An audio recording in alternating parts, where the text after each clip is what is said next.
I think as a parent, when you have a sick child, it goes against nature and the circle of life, and you're not supposed to be stronger or outlive your children. And if Jordan is cured, it will set things right, and it will be the way things were meant to be.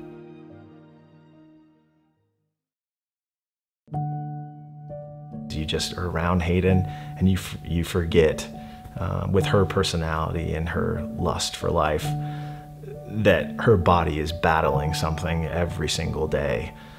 Cystinosis is a genetic disease.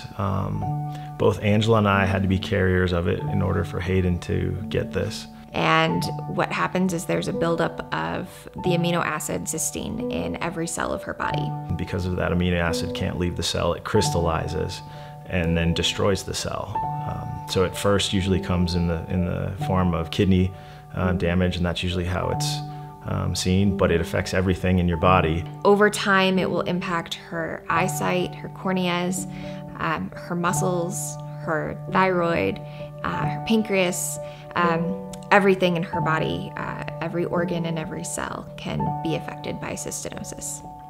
It's very important that we never miss a dose of this medication. And you can't take a break. There's no rest, there's no break when it comes to this, because we're keeping Hayden alive.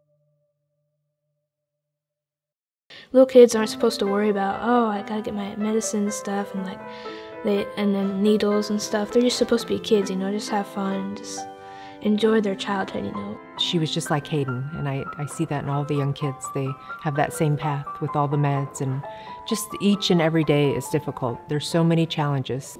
But the last couple of years, cystinosis has been kind of taken over, and her organs are starting to fail, and her kidneys are the first to go. And then we're totally caught off guard when she had to go in last fall for a transplant, a kidney transplant.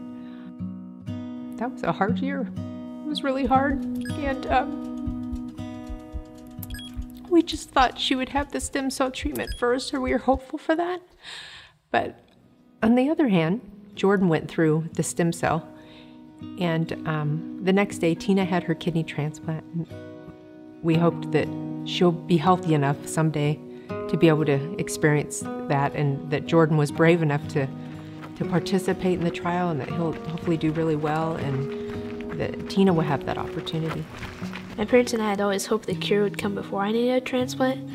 Jordan went through it, and he's doing good so far, and I hope we can all get cured someday. Jordan was a perfect first patient because he was so strong and brave. We learned from him and from his mom, Barb, as much as they learned from us. I think the most difficult part was the anticipation of what would happen.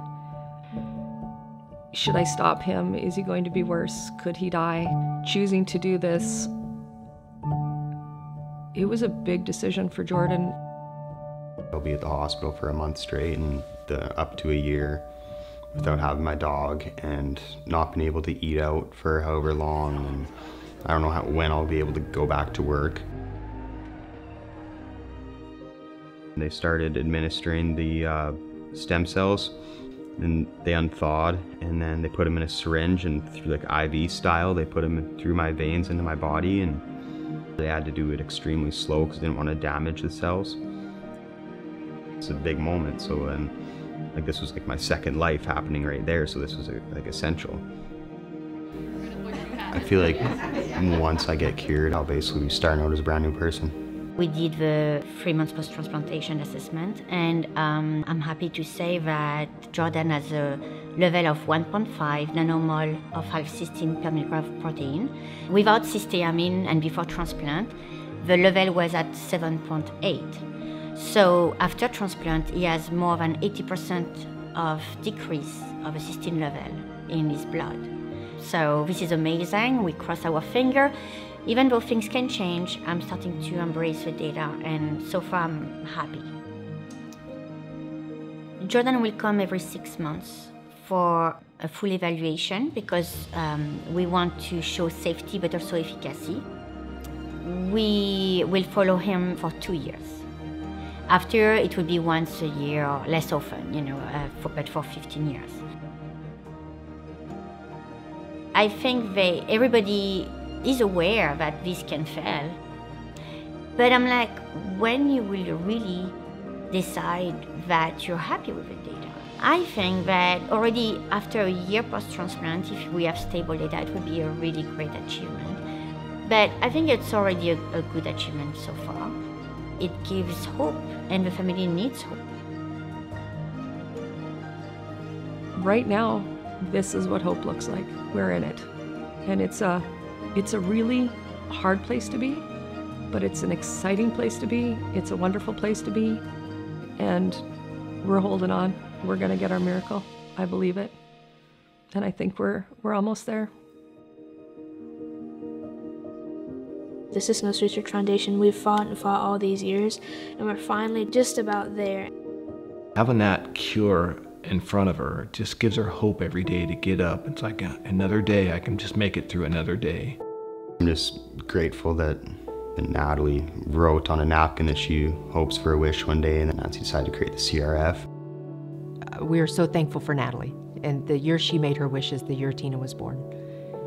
They've given us so much hope, and we're truly thankful, truly thankful.